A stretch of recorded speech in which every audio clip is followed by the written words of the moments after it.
Ey canan,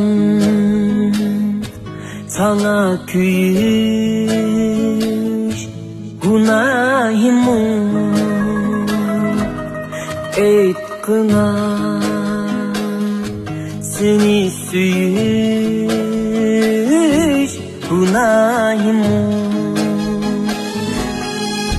Seni süyüyen diginim, güvenim, verdiler verginim, aldırmay bu der şüginim, sana bak sügünni verginim, ettin cananım,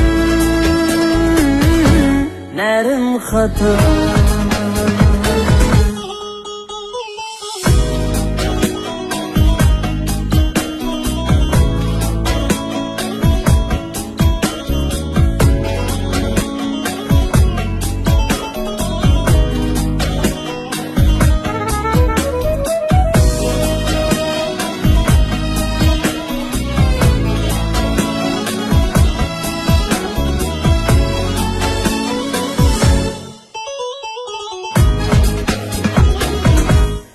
Ey canan,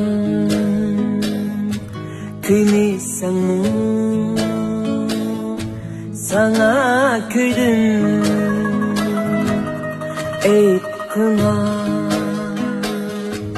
seni sen mi,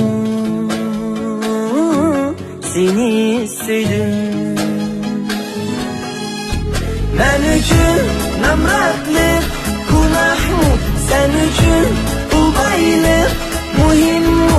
Yüreğim yığlıydı, kan kan dilim soğundu, çekip bir an ettin azizem,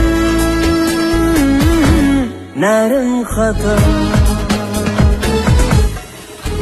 Haka vuruluk kılma, kadırdaş insan biz hemmimiz, bıraktaş Allah'ım aldı da biz okşaş, kabriga hem okşaş, seferdaş ettin azizem, nerim hata. Ettin azizem,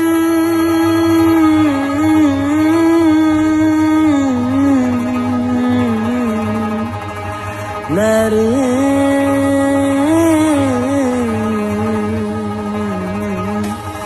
hata.